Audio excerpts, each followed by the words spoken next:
भाषेला अभिजात दर्जा मागच्या वर्षी 3 ऑक्टोबर 2024 रोजी मिळाला. भाषा गौरव दिन मुळात 27 फेब्रुवारी म्हणजेच आपले कवी विष्णू वामन शिरवाडकर म्हणजेच कुसुमाग्रज यांच्या निमित्त म्हणून आपण साजरा करतो. मराठी भाषा ही सुंदर आहे हे जर इतरांना समजून सांगायचं असेल तर आपण मराठी भाषा ही तितक्याच प्रकर्षाने अभ्यासली पाहिजे. तेवढी तयारी करणं फार सोपं नसतं, अवघड असतं, परंतु ते त्यांनी मनावर घेतलं आणि या ठिकाणी आज हा सोहळा अतिशय उत्तम प्रकारे पार पाडतो. सागर हा आता चेतवलाय, फक्त याचा वनवायला वेळ लागणार नाही. आमचे मित्र सुनील साळुंके भांडूप पोलीस स्टेशनला गेले.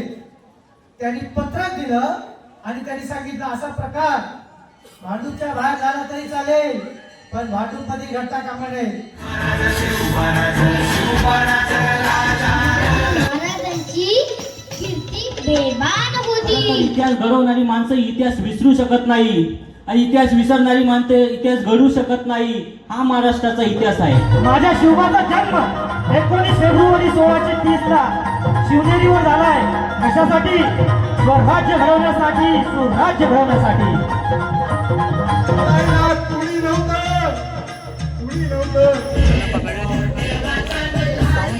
कुंडलकर देव हरी विठ्ठल, श्री ज्ञानदेव तुकाराम, पंढरीनाथ महाराज की जय. पंतांचे भाग्य थोर पोटी आले ते ज्ञानेश्वर भवानीचा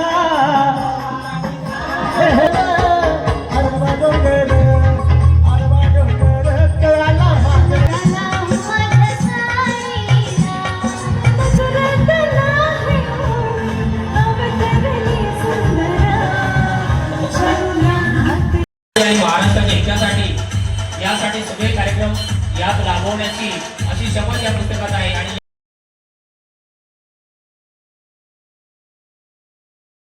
ज्या भारत संघ राज्यामध्ये आपण राहतो त्या प्रत्येक राज्याची जी धोरणं आहेत, जे कायदे आहेत, त्या राज्याच्या तिथला जो स्थानिक मनुष्य आहे त्याला समोर ठेवून झाली पाहिजे.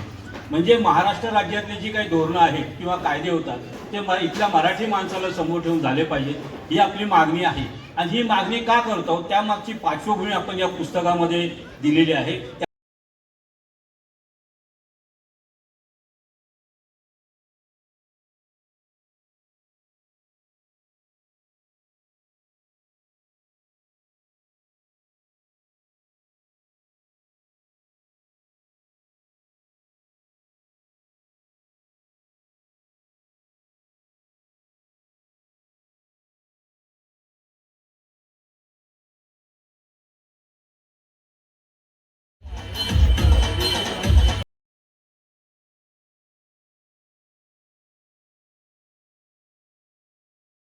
द्या